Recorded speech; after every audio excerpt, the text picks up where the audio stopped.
What's going on, everybody? It's Joe. Welcome back to the channel. Excited to have you guys here. Gonna go over today Bitcoin, why we aren't at $1 million yet. Trump's been in office for a week. What's going on? Why aren't the prices going up? Okay.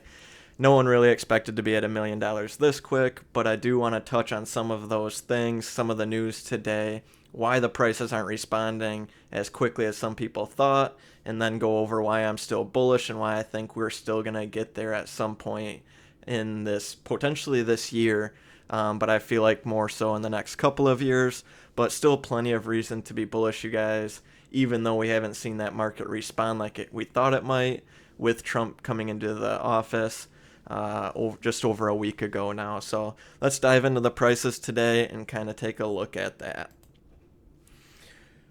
As you can see, Bitcoin, well, pretty much everything other than you. I mean, XRP is the only one in the last 24 hours in the green, other than Tether and USDC, which now those are hovering at zero. But XRP really the only one in the green in the whole top 20.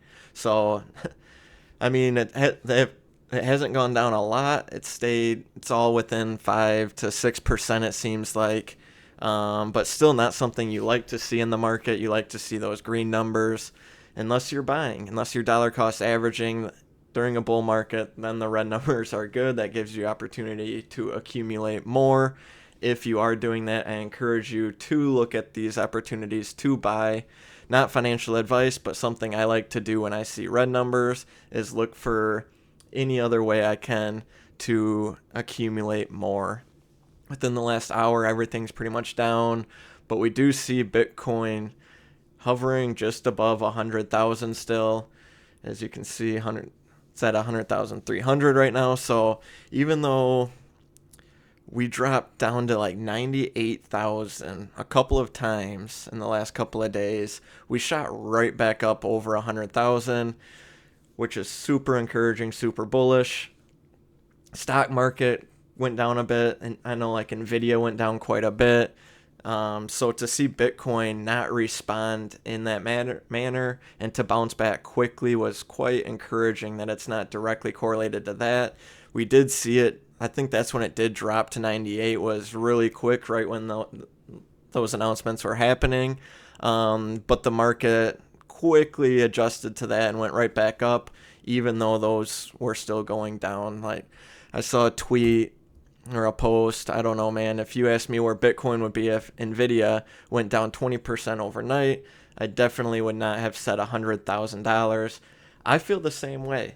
If you were like, oh, this went down 20%, I'd be like, oh no, people are panicking. Bitcoin probably dropped quite a bit. Like, because that's what's normally happened in the past. That's something that's typical. That's something that's been usual. Is you kind of see when people get scared in one, they get scared in both. And to see Bitcoin go right back above 100,000 and kind of stay firm there was very encouraging for the outlook of Bitcoin.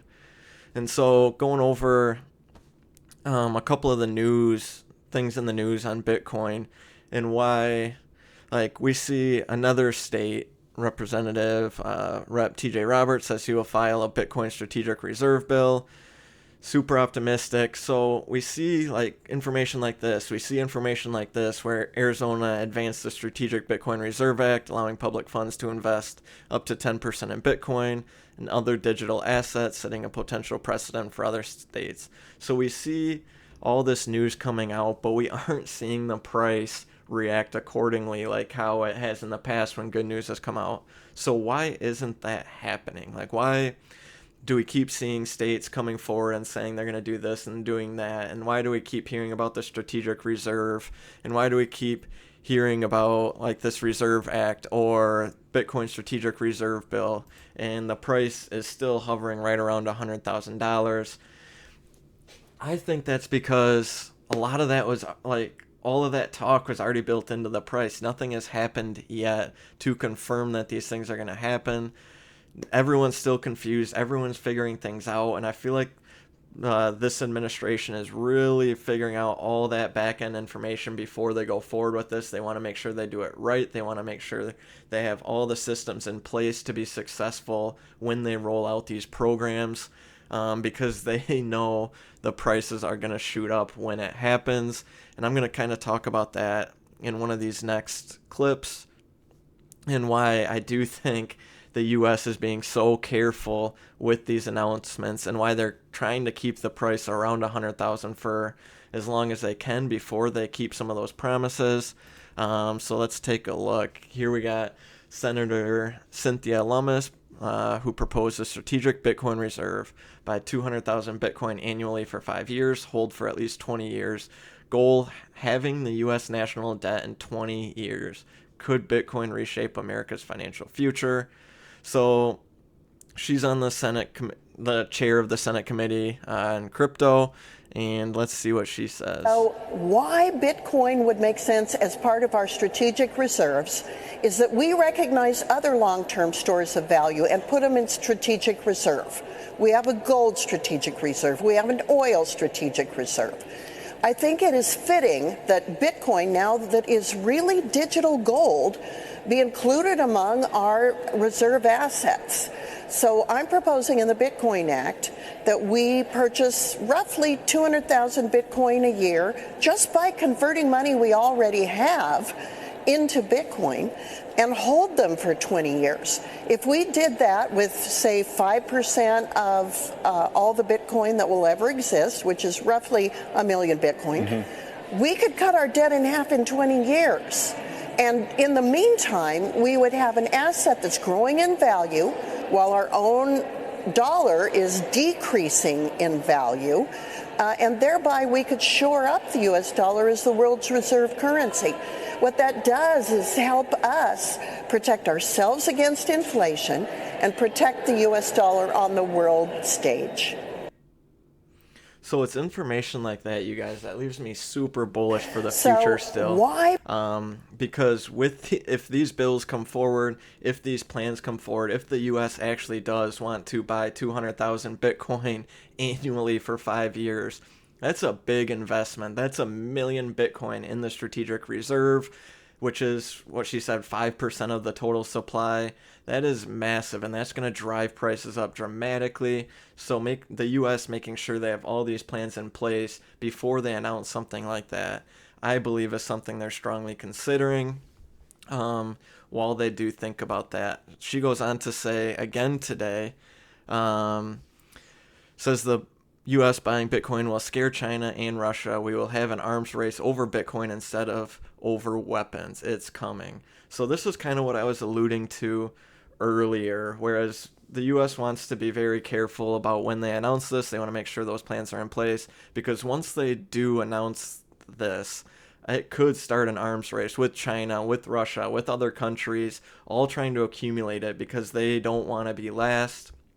They want to keep up with each other, and because if one country has a large percentage compared to the others, they're going to be at a disadvantage. So no one wants that to happen, and that could just create an arms race, which drives the price straight up. So let's hear what she says about this. It'd be fun if the next arms race was not for weapons, it was for Bitcoin.